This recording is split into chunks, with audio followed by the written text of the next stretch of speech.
So roses are red and violets are blue. You've all heard that, right? Well, when I was a kid, that used to drive me crazy because I was like, they are not blue, they're purple. But what you're actually looking at here is called the common blue violet. So just like the redbud tree, someone who's colorblind must have named this flower. So besides being a really pretty little delicate flower that pops up in our lawns and in fields in the springtime, they are also a very nutritious wild edible plant. As you can see, they have that bend in the stem, that's sort of like they're bowing their head. It's very characteristic. And they're a 5-petaled plant, although the one at the bottom is usually kind of hidden and is kind of shaped differently than the others and smaller. It's kind of unique. But you can eat the blossoms like so. You can actually also eat the leaves. This is the leaf of the violet flower. And they tend to really fold in on themselves like this. But if you flatten them out, kind of heart-shaped. Or to me, because I'm a snake guy, they kind of look like the head of a copperhead or a rattlesnake. Kind of almost diamond-shaped a little bit. But they're edible as well. You can eat them raw, put them in salads. This is actually a very nutritious plant. Even though they're small, you'd have to eat a ton of it. They're very high in vitamins and minerals. They actually have a lot of medicinal properties. They act as a blood purifier. Just like watercress, they've been used to treat respiratory conditions because they act as an anti-inflammatory, especially in the respiratory system. They've been studied to treat psoriasis and I think even cancer, some other diseases. I don't know if conclusions have been made, but you can actually make the leaves into a tea or a tincture, and that can serve a lot of medicinal purposes. The tea can actually be used instead of baby aspirin.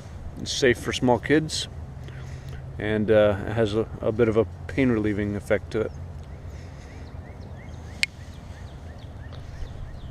But they're actually also known to be a natural breath freshener. And to me, both the blossoms and the leaves, when you eat them, you chew them up, to me, I think they have a little bit of a sweet, almost like a minty aftertaste. It's very, very subtle. My wife doesn't see it, or she doesn't taste it. But that might be just that breath freshening quality that they have. But a lot of people like to throw these flowers into salads, like for a garnish. We'll do it just to just add a little color, just for fun. They really don't have a strong enough flavor to make the salad taste any different. But they're a very mild, very good edible green. They're not bitter like some plants, like the dandelion. And one thing that people also like to do is to candy the blossoms. So what are you doing?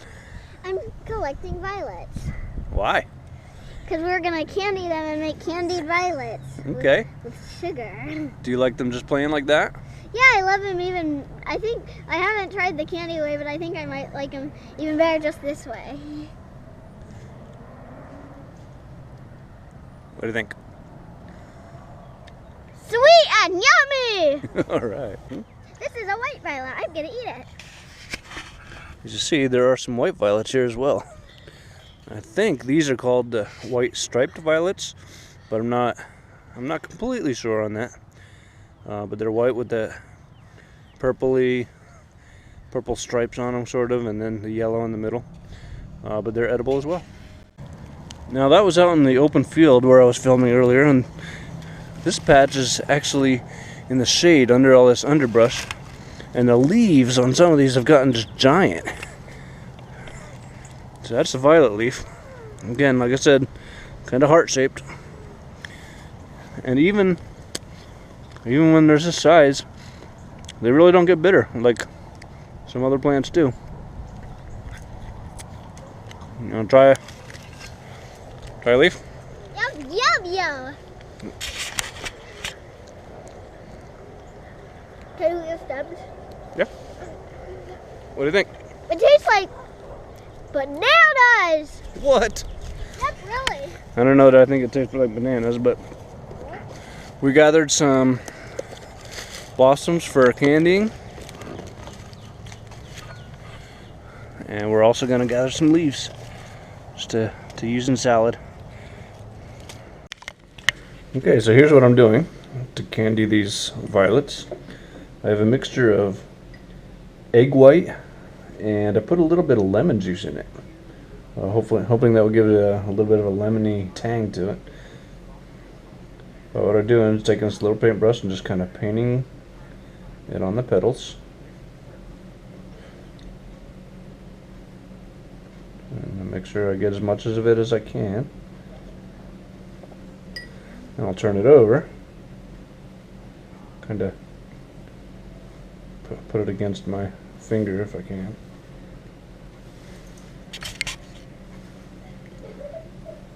Just paint the backs of them as best as I can. I'm sure that there's a more delicate way to do this. I'm sure if I wanted to do this for display, I wanted them to look really nice. There's a gentler way to do it to make them not curl all up on themselves, but anyway, once it's wet with that mixture, just kind of getting it covered with this powdered sugar.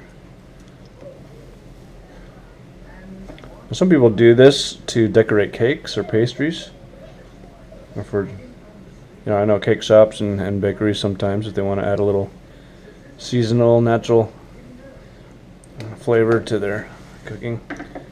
Anyway, I'm not worried about how they look. I'm just trying to get them covered. And then I snip the stem off. Now instead of actual sugar, we're actually using, it's called erythritol. And it's derived from a sugar alcohol that occurs naturally in certain plants and fruits and even fungi. And it's just a little healthier alternative to using actual sugar, but you can use sugar. We thought about doing it with stevia. Some people don't like the stevia aftertaste. But that's what I'm doing. We're going to set them out on this plate and let them dry and harden for 24 to 48 hours. I don't know that we're going to be able to wait 48, so it may be more like 24. Well, we'll see how they turn out.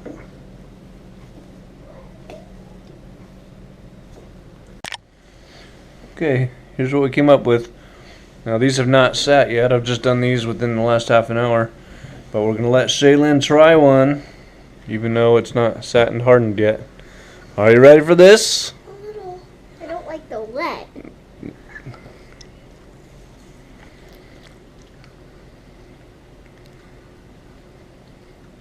I think. Yum. You don't sound very sure about that. Yum, yum. All right. I like it. Well, you know what? We'll try them tomorrow night and see how they are after It'll they're be much hardened. better. Okay, these are the candied violets, and all the kids are going to try one. Go ahead, and you got to tell me honestly what you think. They're real flowers. Just pop it on. What do you think? Are they good? It tastes lemony and pepperminty and sweet and sugary. Really? What do you think? It's really good. Yeah? All right.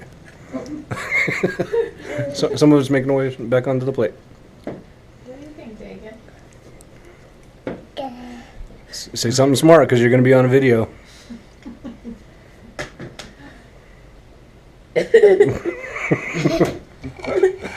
All right. It was a hit. You want a bite? Go ahead. Here you go. Yum.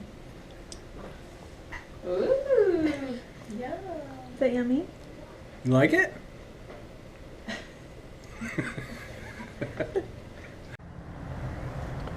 Well, the candied violets were a hit with the kids, and I must say with the adults as well. They were quite tasty. But to be honest with you, it was a tedious process. It probably took me 45 minutes to an hour to candy them, and that's not including collecting time. That's not including the 24-hour wait period for them to set.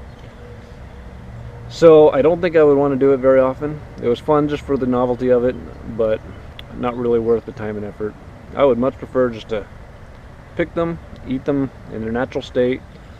If you've never tried it, I hope that you get out and just try this wonderful, abundant, very healthy, and yet very free natural resource that God's given us.